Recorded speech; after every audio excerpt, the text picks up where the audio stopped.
Le Mans, just an ordinary town in Midwestern France.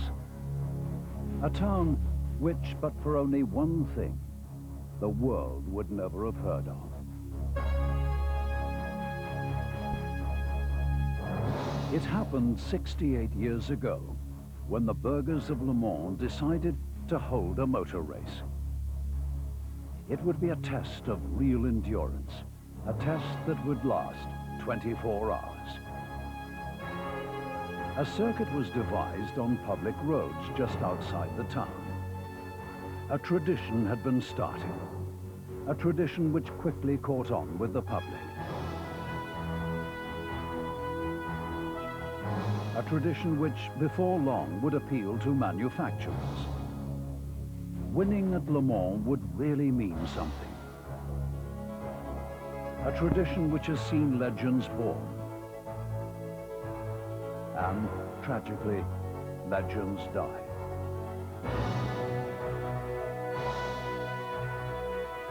A tradition reborn to become the world's most difficult motor race. A tradition which is the 24 hours of Le Mans. Ever since those 5 Bentley wins in the 20s, the British have always had a love-hate relationship with Le Mans. But obsessed, they still keep going back. It's the tradition, really. It's the time. I don't think it's any one. I don't think it's the Mulsanne Straight. Drivers don't particularly like it. There's no good reason for it. There are no spectators there, and then the speeds were so high, and you just sat there waiting for something to break or a tyre to blow. And so it wasn't that, but it was it's perhaps the greatest, arguably the greatest race in the world to win. One person who knows about winning at Le Mans more than most is Derek Bell. And it's strange, as you go up there at night, there's always people standing outside the front of their houses. There's lots of houses on that bit of road, and you see them standing out there, leaning over the hedges, and with the guardrail just in front of them. And as they go by, they always wave. It's quite amazing, and every lap you come around, they wave. And they wave for the whole 24 hours, usually different people. But it's really have quite a relationship with the public in certain areas at Le Mans.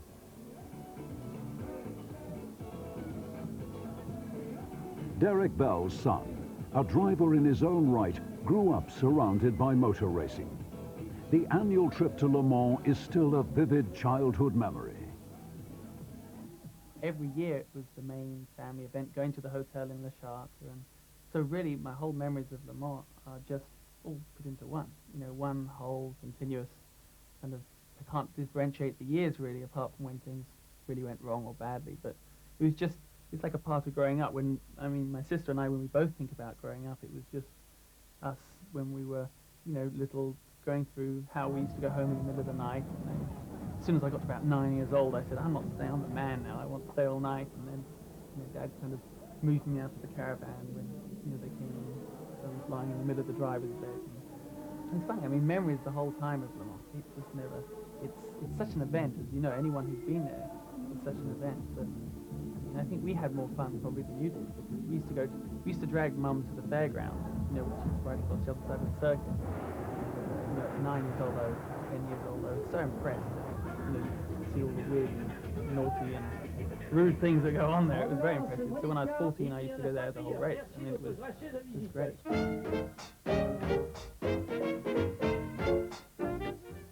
The early races were dominated by Bentley, their cars described by Ettore Bugatti as the fastest trucks on earth.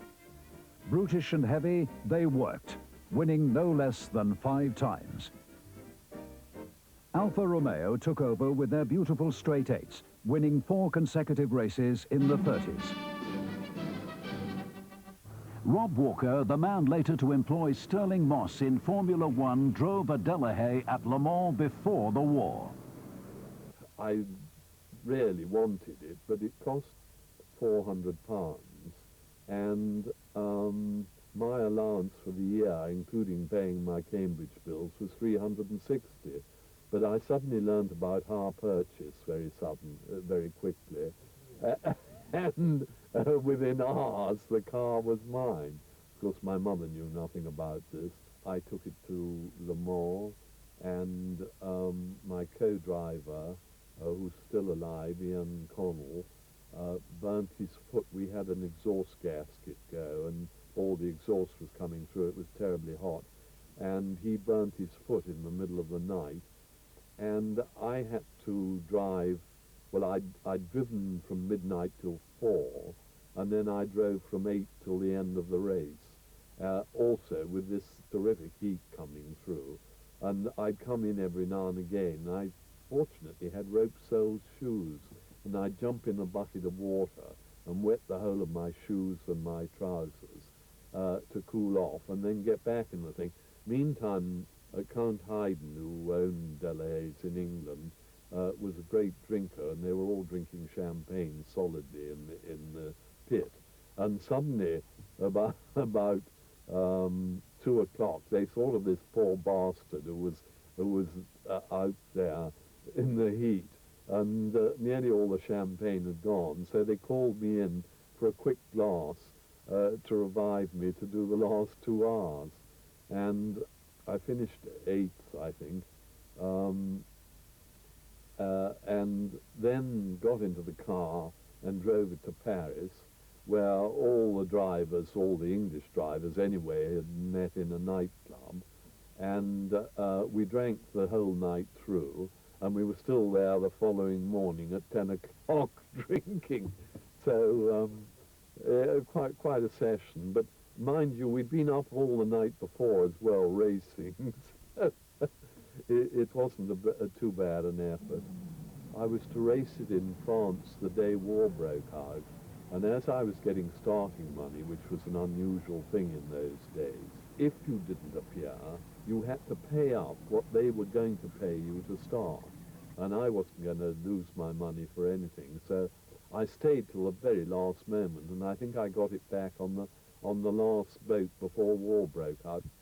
I did run it at the beginning of the war. I had 2 Delahayes at the time.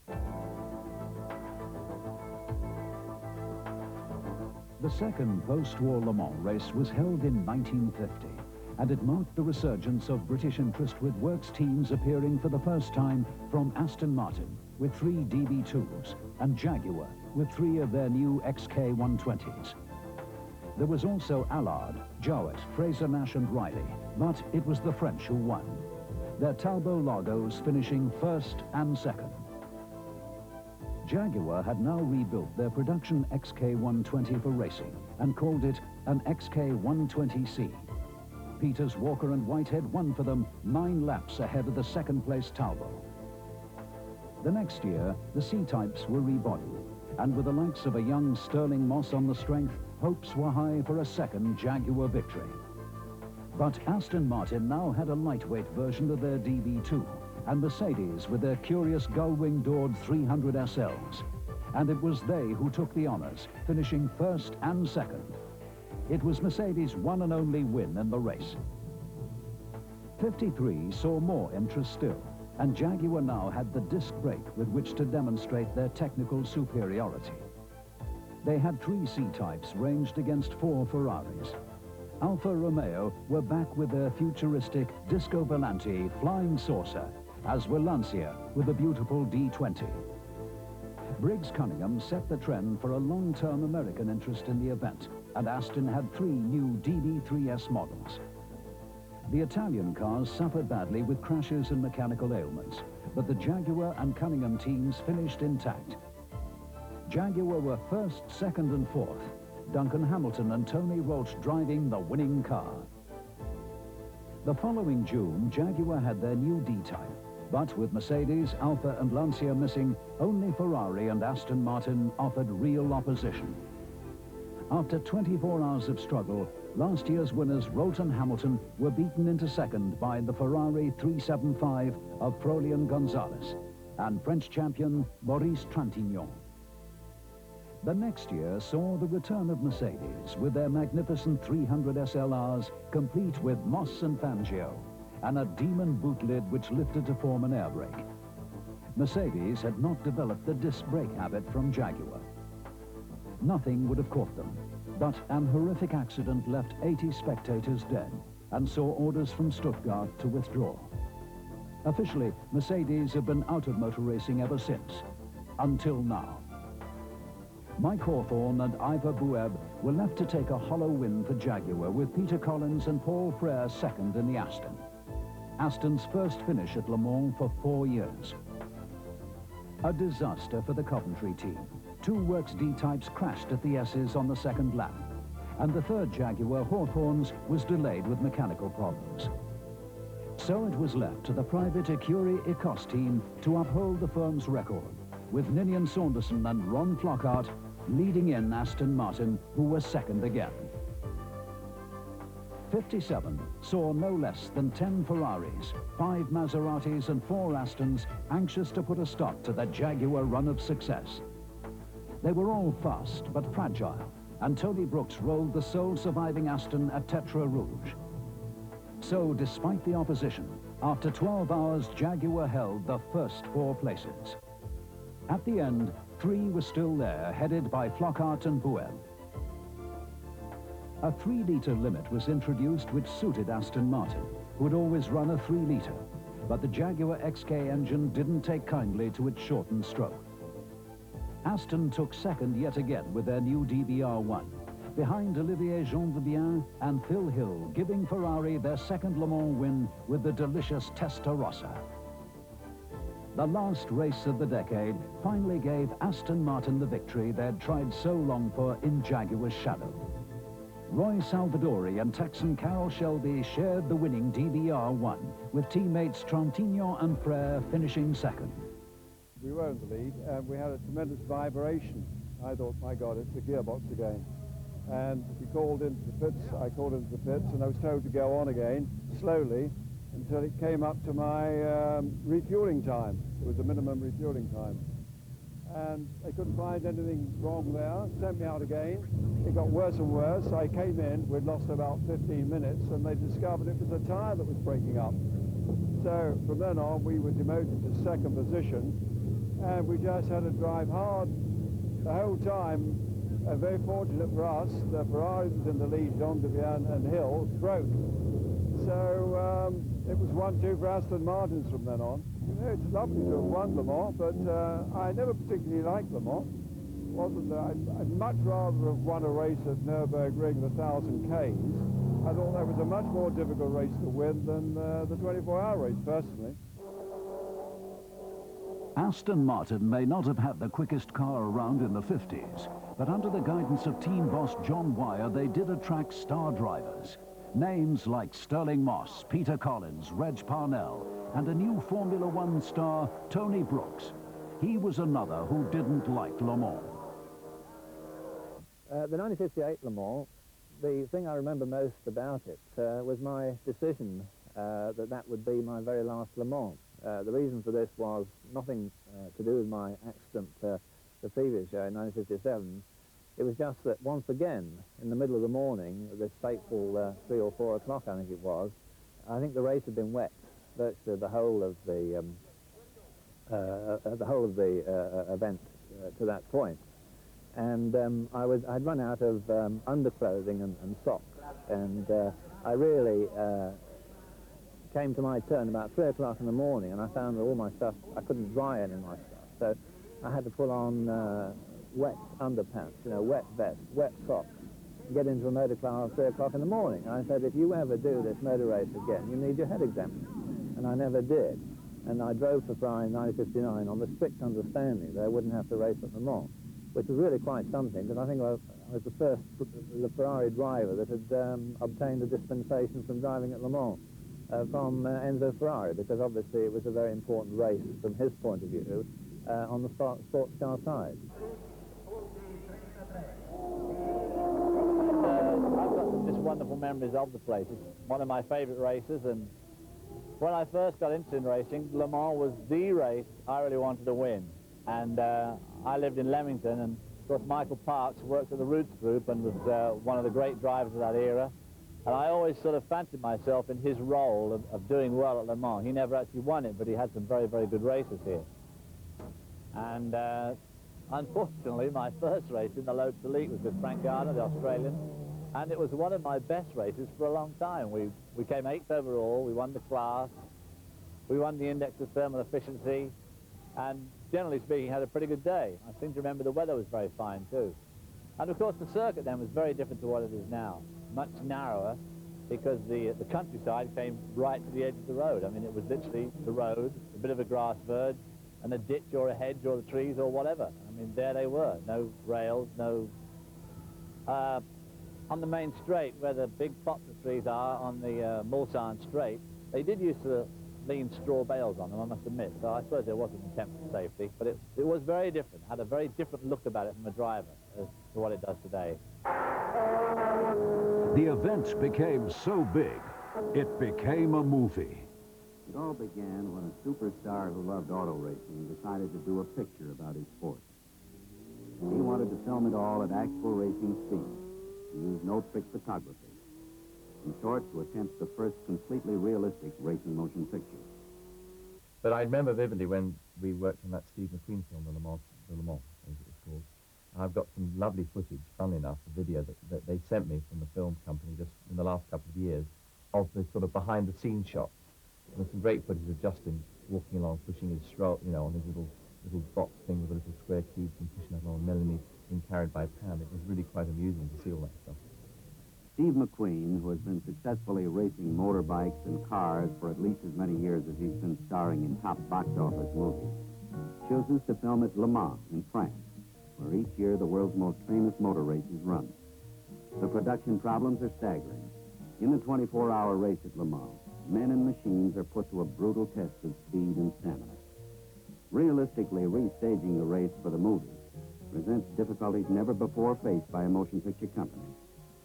The circuit is 13.469 kilometers, or 8.418 miles, composed of country roads linked with the main highway, nearly all of it open to traffic 363 days a year. Along the 3.2-mile Mulsanne Straight, the cars reach a maximum speed in excess of 230 miles per hour. Just to capture the grand spectacle on film is an ambitious task.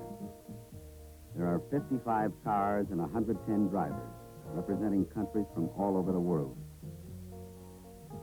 And ever present is the element of danger. Beneath his racing suit, each driver must wear fireproof underwear capable of withstanding 2,400 degrees Fahrenheit, the temperature of burning gasoline, for 15 seconds. His blood type must be indicated on either suit or helmet. Each car has 2 alternating drivers. No one may drive more than 4 consecutive hours, and each driver must have at least 1 hour rest between turns at the wheel.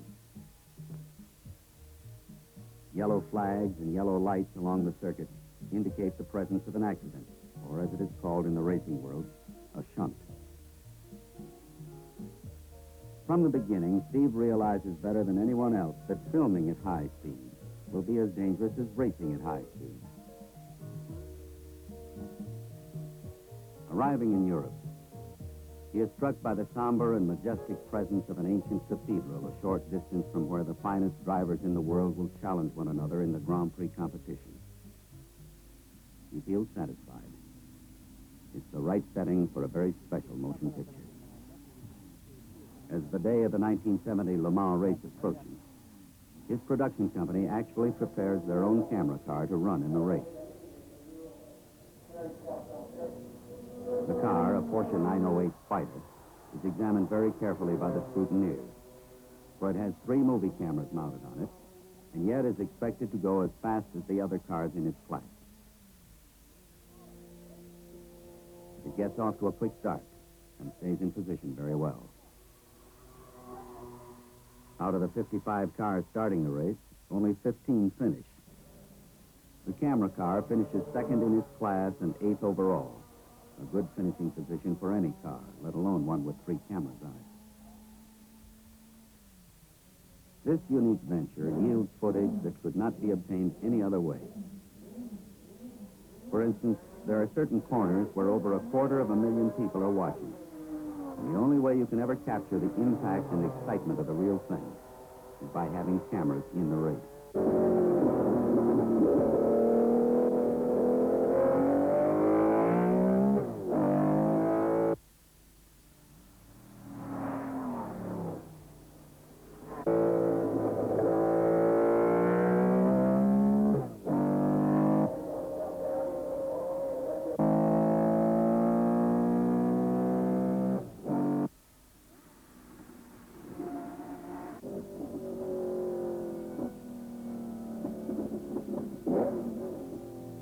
That year, 1970, the race was won by Richard Atwood, driving car 23, a 4.5-litre Porsche 917. Initially, it was I would say, the worst car I ever drove, and ultimately became probably the best car I ever drove. So, and the two are very distinct, mainly through aerodynamics. Porsche designed a car that would go through the air very well, in fact, incredibly well, like a bullet, but nothing, in fact, to keep it on the ground, and that was its problem. And we went testing with the car 3 months after Le Mans at Seltweg, and it was when John Wyer got involved with the team. And we'd told the Porsche factory that, you know, it was definitely aerodynamic, not suspension. They'd redesigned everything except the bodywork. And of course the car was exactly the same. We chucked the rear tail off the body, and the car was fantastic. So we just rigged up, in fact, the short tail deck that was still, the cars here have all got the same tail, I think. And that's the one we stuck with, and it was great. Straight away, it was immediately brilliant. What was it like actually to win that great race? Oh, well, for me it was quite difficult because I was incredibly tired throughout the whole race, and of course as towards the end I got even worse, and I couldn't eat anything. I'd hurt my glands here, and it wasn't until I got home that I found out I had a mild form of mumps. And there was all the factory people were there, and we had a dinner party after the race, and I couldn't stop falling asleep. And I left at 9 o'clock. I mean, I was just a hopeless case, and I didn't know. I mean, that's what I really remember probably more than anything about Le Mans, which is ridiculous, but it's true. In 1971, the 917 won again, this time driven by Helmut Marko and Guys van Lennep, who covered a record distance of 3,315 miles. The circuit has been progressively tightened, and this record still stands today, although Jaguar came within less than a mile of it in 1988, in spite of the Ford chicane, the Porsche curves, and the Dunlop chicane. In 1976, the turbo era arrived, and with it Porsche's total domination of the results. By 1982, they were backed by Rothmans, and using the 956, the direct antecedent of today's 962s, the companies clocked up an unprecedented string of 7 consecutive wins. Ending here in 1987, when Le Mans specialist Derek Bell and Hans Stuck, assisted by the late Al Hobart, smiled down from that famous balcony. So a total of 12 wins for the Zuffenhausen team, easily beating Ferrari's 9 victories and Jaguar's 7. The mentality of driving is different to any other race. So and I don't know why I should have ever been successful, but I mean, really the reason is that I've been with great drivers, with a great team, with a great car, and at the end of the day we had a great amount of luck. We put it all together and we won a few times. So that has worked, because it's a different mentality you have to have when you're doing a sprint race or 1,000 Ks or a 500-kilometer race or a Grand Prix. But don't get involved in other people's accidents. The first lap, don't get tigering into the first corner, it's ridiculous. And I remember when Jan Lammers hit Jackie Hicks up the tail in '83, and we lost a whole lap on the first lap, which is tragic, because we lost the race by 27 seconds then. And we could have won it by a long way, which would have been 3 in a row. When I first went to Le Mans, we used to say, right, you'll lap. John Wyer would say, oh boy, I want you to lap in 3 minutes 35. And we would lap in 3:35, and if we went to 3:34, the little board would come out and they'd sort of wave it sort of like slow down, and if you would blow it the other way, they'd bring you up. And old John would always say at the end of the race, he'd do his figures over the next couple of weeks and say, do you realise Le Mans was won at an average of 4 minutes, and we were doing 3:35s and had a problem. If you'd kept running at 4 minutes, you'd have won it. Now that's the general spectators say that's so ridiculous, but it is all about timing and that sort of strategy. But nowadays you have to drive in a different strategy altogether, and that is, what is the fastest we can run, and of course get through on the fuel limiters. As most people are aware, we have a fuel limitation, which is fairly critical. So we have to every lap look at our little readout on the car and compare it with what the actual fuel allowance is.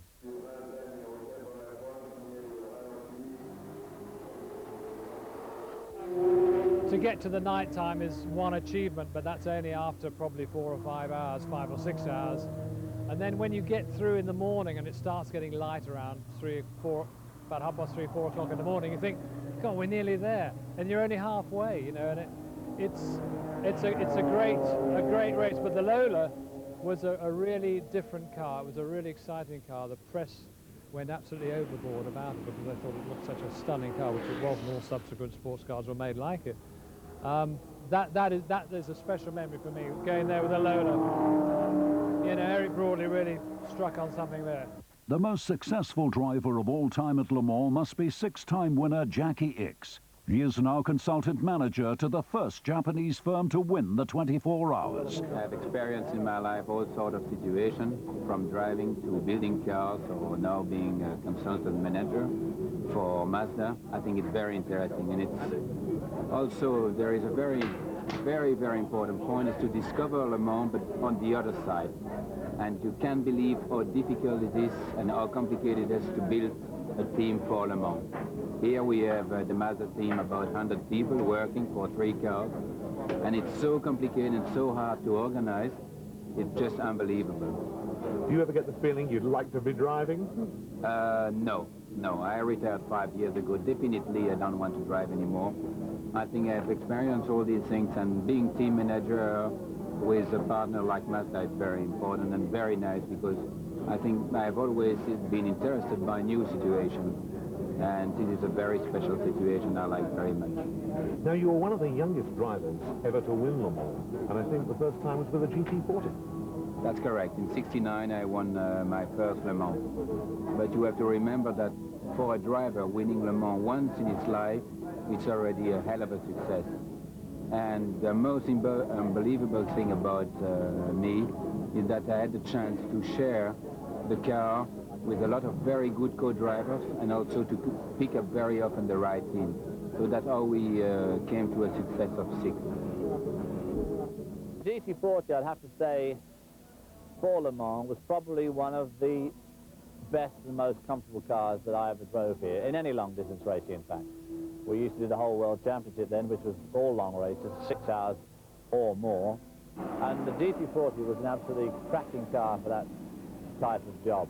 Comfortable, good visibility, nice gear shift, good brakes, had no quirks. It wasn't a nasty chassis to drive. It wasn't twitchy. Very, very nice car to drive, especially for a long race. And of course then, we used to do 4-hour stints. Some of the stints were as much as 4 hours, especially in the night. And of course we always only used 2 drivers, none of this 3 and 4 driver stuff. In the early 1960s, the American Ford Motor Company decided that it was time it went down in the annals of motor racing history beside such names as Bentley, Jaguar, Ferrari and Porsche. They were going to win Le Mans. 25 years ago this year, they achieved that ambition. By today's standards, the lengths to which Ford went to achieve that win were simply incredible. They entered through a variety of teams like Shelby American, Holman and Moody, and Allen Man Racing, no less than 13 cars. And their 26 drivers included people like Graham Hill, Denny Hume, Dan Gurney, Bruce McLaren, Chris Amon, Mario Andretti, Joachim Rindt, Ines Arlen, Guy Ligier, Peter Rebson, today's Mercedes team boss, Joachim Nierpasch, and having his first drive at Le Mans, Jackie Ickx. Arranged against Ford were 14 Ferraris. The works fielded 4-litre 330 P3s for drivers such as Mike Parks, Ludovico Scarpiotti, Lorenzo Bandini, Pedro Rodriguez, and Richie Ginter.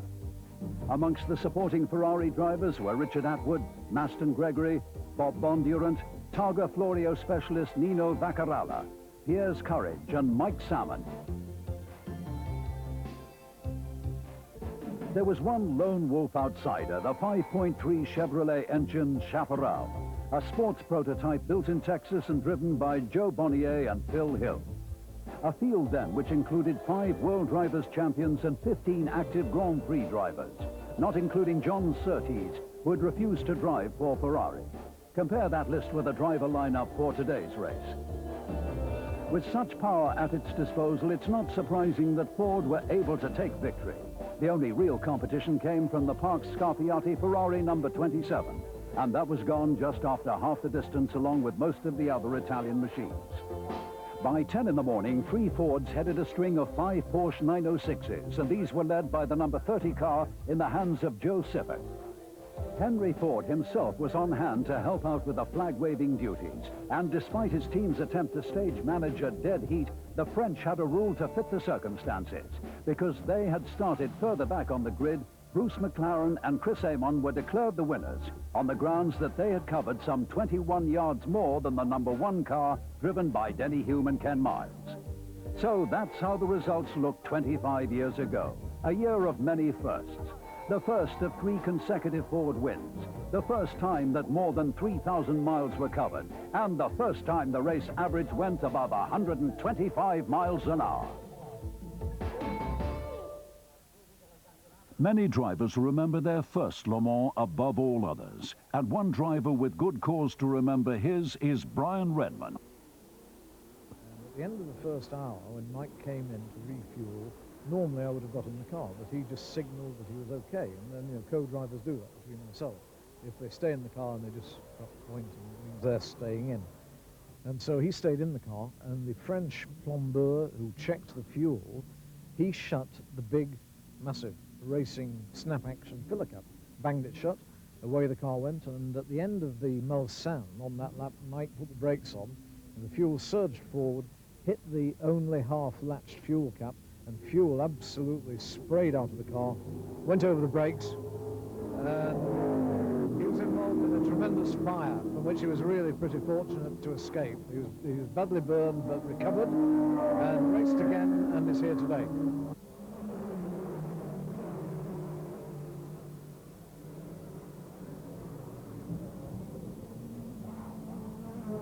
The GT40 would have had to be the best long-distance car I ever drove until the advent of the Porsche 956, and then when it evolved into the 962. The 962 was somewhat similar, synchro gearbox, bulletproof car.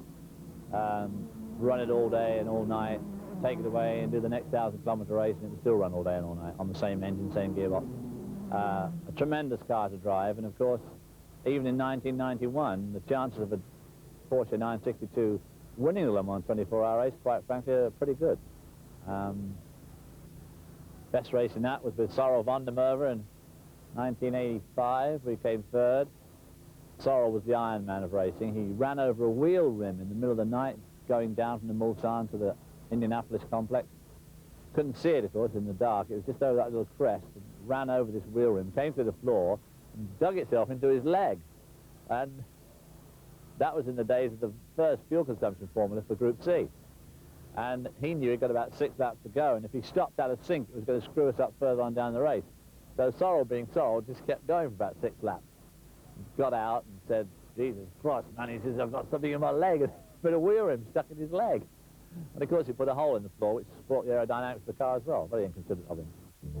At the 1948 Earl's Court Motor Show, Jaguar cars rocked the motoring world by announcing the XK120. Equipped with a new double overhead camshaft straight-six engine of 3.4 litres, the car was a sensation, and the company was soon in competition, entering a team of 3 cars in the second post-war Le Mans. The Leslie Johnson-Burt Hadley car got as high as 3rd before being forced to retire with clutch trouble. The other 2 finished in 12th and 15th positions. Within a few days, the XK120 notched up its first international success. William Lyon's son-in-law, Ian Appleyard, won the Coup des Alpes, the start of a famous partnership between the Leeds Jaguar dealer and the NUB 120. For 1951, Jaguar built special competition versions of the XK120 with lightweight tubular chassis and streamlined aluminium bodywork. The 3 C-types, as they were known, started amongst the favorites. A young Sterling Moss was one of the drivers, having his first taste of Le Mans, and before retiring, he set the fastest lap at 105.2 miles per hour. 2 of the 3 cars retired, but 75 miles ahead of the field at the end of 24 hours was the C-type of Peters, Walker, and Whitehead. 1952 was a disaster for the team. New long-tailed, droop-snoot bodywork interfered with the cooling arrangements, and within 4 hours, all 3 cars had retired with overheating. In 1953, the C-type bodywork was changed back to the 1951 style, and the cars were fitted with Dunlop disc brakes for the first time. Ferrari, Lancia, and Alfa Romeo were all potential victors, but it was the Jaguars which survived. Duncan Hamilton and Tony Rolt beating the distance record by over 200 miles, and the first to achieve a race average of over 100 miles an hour. C-types finished in 2nd and 4th places too. The following year, 1954, Jaguar brought along the revolutionary monocoque D-type. Last year's domination was not to be repeated, and the best that Hamilton and Rolt could achieve was second behind Froilan Gonzalez's Ferrari. In 1955, the D-Type won in the hands of Mike Hawthorne and Ivor Bueb, but it was a hollow victory, achieved after Mercedes withdrew their brilliant 300 SLRs from the race, when one of their drivers, Pierre Levesque, and 80 spectators lost their lives in a tragic accident opposite the pits. A second Belgium-entered D-Type finished third. In 1956, two of the three works cars were eliminated in a crash on the second lap. Mike Hawthorne in the third car lost a lot of time with a cracked fuel pipe. It was left to the Ecurie Cos-entered car of Sanderson and Flockhart to uphold Jaguar honours, and beating the Aston Martin DB3s of Sterling Moss and Peter Collins into second place. Mike Hawthorne recovered and in finishing fifth set fastest lap. Next year, 1957, the D-Type took its hat trick in style with first, second and third. Ron Flockhart and Ivor Bueb driving the winning car. It was to turn out to be the swan song of the D-Type. A 3-litre limit was imposed for 1958 and Jaguar had no suitable engine. After 4 unsuccessful forays by American-built XJR5s and the TWR XJR6s, Tom Walkinshaw and his team were back for 1987 with 3 special Le Mans versions of the XJR8. This time hopes were high because the cars were the ones to beat in the World Championship Series. The challenge was helped early on when 5 Porsches retired in quick succession. After 4 hours, Brundle and Nielsen in car number 6 led with 2 more Jaguars in the first 4. Things were looking good. Only the Stuke Bell Porsche was in a position to race with the Jaguars. During the hours of darkness, the Porsche stole ahead and kept the Cats at bay. Then, one by one, the Jaguars hit trouble. Win Percy had a monumental crash at over 200 miles an hour on the Mulsanne Straight. The Brundle-Nielsen 6 car was retired with head gasket failure, and the number 4 car of Cheever, Lammers and Vassell struggled home to finish 5th after a lot of adventures. Jaguar would have to wait another year. Their chances were increased in 1988 when the Sauber Mercedes team withdrew because of tire trouble in qualifying. But once again, there was a titanic struggle between the Porsche of Stuke Bell and Ludwig and the lead XJR9. The 2 cars battled as if on a sprint race. At the end, they were still on the same lap, but Jaguar had won a classic victory, 31 years after their last D-Type win. Rookie Andy Wallace joined Jan Lammers and Johnny Dumfries for the champagne. 2 years ago, we were promised the final showdown because Mercedes were back. From the off, Mauro Baldi shot his silver arrow into the lead, with Jean-Louis Schlesser in second place. Jaguar, who now had a turbocharged car, ran 4 of the normally aspirated 7-litre V12-engined XJR9s in the interests of reliability. And they ran more strongly than expected, with lap times some 2 seconds better than 1988. Before long, Derek Daly had the American run example into a 35-second lead, but success was not to last.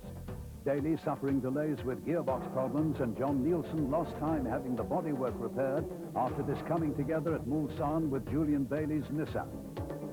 By morning, the 2 Mercedes were firmly entrenched at the head of the field, and the remaining Jaguars, with no hope of catching them, could only indulge in high-speed lappery with Alan Furte breaking the lap record. Jan Lammers, Patrick Tombe and Andrew Gilbert Scott finished 4th, and Alicio Salazar and the Furte brothers 8th. For 1990, fortunes were reversed. Mercedes stayed away because there were no championship points to earn, and Jaguar claimed an historic 1-2 with Martin Brundle, John Nielsen and Bryce Cobb taking the victory laurels after the strongest challenge yet from Japan, with Nissan doing a lot of the leading.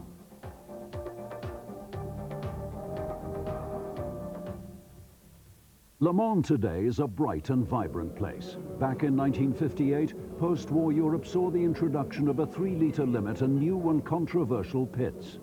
Even great races like this were presented to the British public in a style which reflected the austerity of the war years, as shown in this rare film of 1958. Since we were last here, in 1955, vast alterations have been made to the pits area. And these magnificent buildings have risen 3 stories high, with the top floor available to the public. Stangalini and Oscar, both using 750cc four-cylinder engines with twin overhead cams.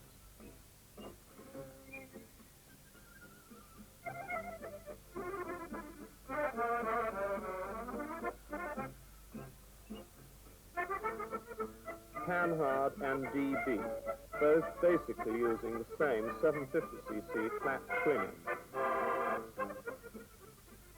Pajero and Lotus, both using a single-cam Carnex engine, 1100cc for the Pajero and 750cc for the Lotus.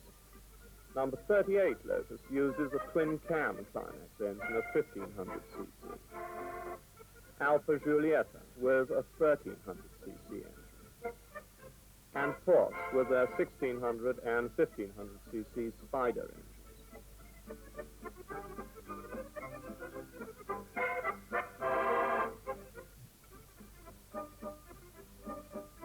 We see Bristol with a new space frame and disc brakes. Lister with the 3-litre Jaguar engine, 3 litres being the FIA sports car engine limit for 1958.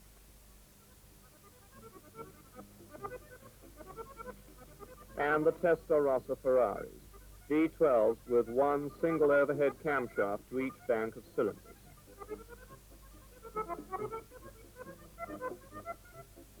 A Kyrie Cos, Victors of 1957, but with 3-litre engines this year. And the Aston team, 3 cars, all with a modified cylinder head.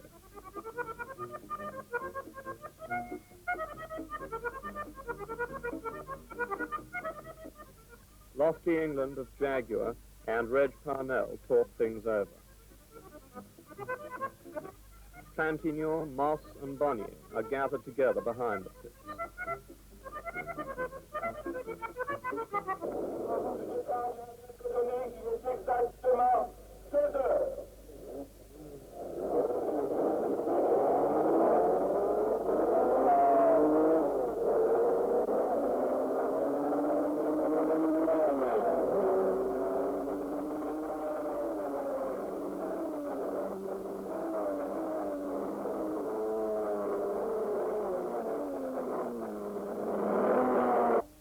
Now Moss, followed by Hawthorne, both lapping at about 118 miles an hour.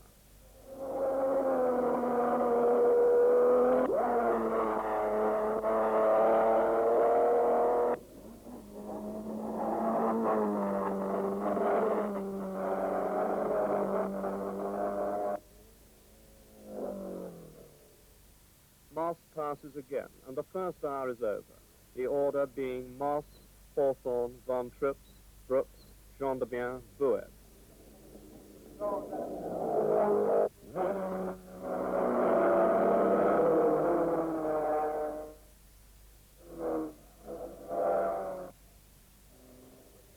Now at Tertre Rouge, a corner where many have overdone it in the past and ended their race buried in the sandbank on the far side of the road.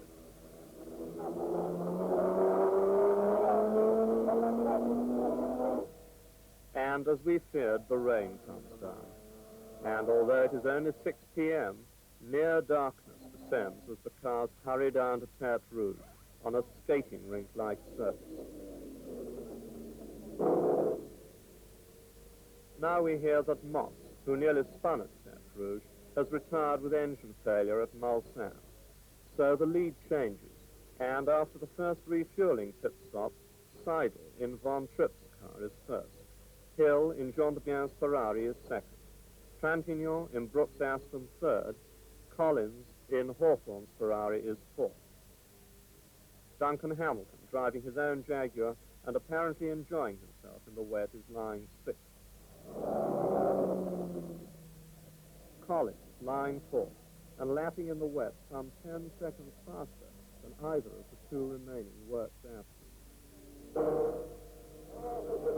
As it becomes really dark, the sad fact emerges that few of the big-name English cars and drivers are left.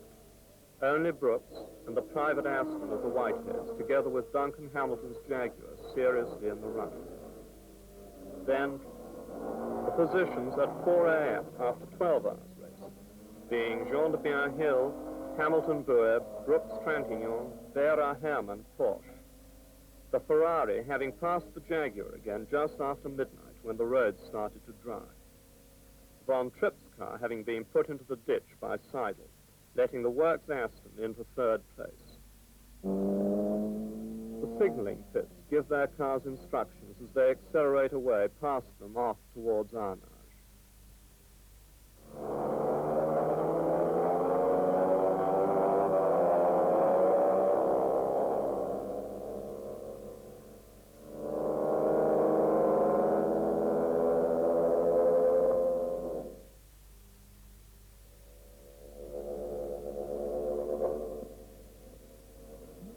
Hot coffee is welcome at this time of day.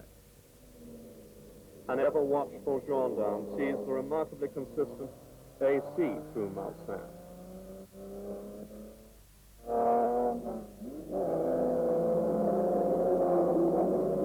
The Ferrari is well established in the lead.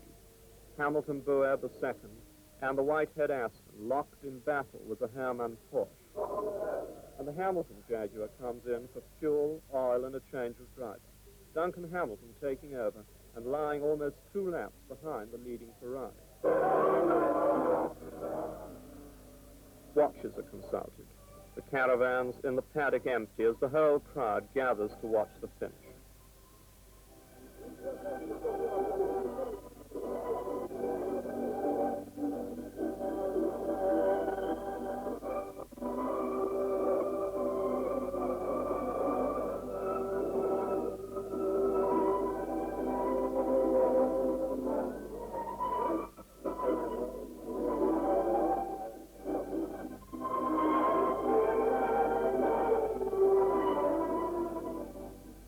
The gendarmes go off to line the pits area as 4 o'clock approaches.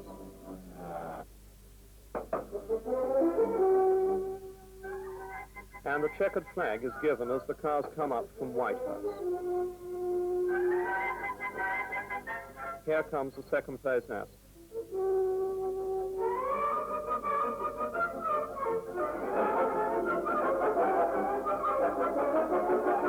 And the victorious Jean de Bienhill Ferrari, winner of one of the toughest Le Mans races for many years, at 106 miles an hour, the little Oscar winner on Index. And the tired faces of the Whiteheads show something of the strain of these past 24 hours.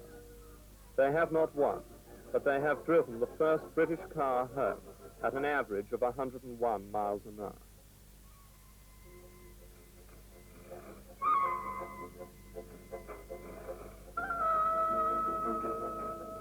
Good. We were going well, and I was driving the car at about 1 o'clock in the morning, something like that, and we got up to second place. And I was just approaching Indianapolis, a very fast S-bend at the sort of back part of the circuit, and just overrunning into it, braking, and it threw a rod. It broke a conrod and poured oil all over the back tires. And I spun, all the way around both the right hand and the left hand. I was working my arse off, trying to keep away from hitting the wall, because I thought, boy, if I take it back bent, they'll never believe the engine's broken. So that was the end of that race. A great shame, because if we had just kept going, of course, the old story, we would have won it again, I think. To win at Le Mans is a great achievement for any driver. Derek Bell knows more than most just what it takes. I've always been with great drivers, so that's the essence, is having great drivers with you. Then, of course, you have to have a great team with you, of mechanics, a great team of engineers, and, of course, most of all, the best car that there is available. As long as everybody puts it together, it all gels together, then you have, a perfect package. We are really the icing on the cake. We're the ones at the end of the day that steer it, and all the work that's gone on for weeks before is finalized by us putting the icing on the cake. But, of course, we have to be very fit, and, of course, we need that vast amount of luck when it comes to it.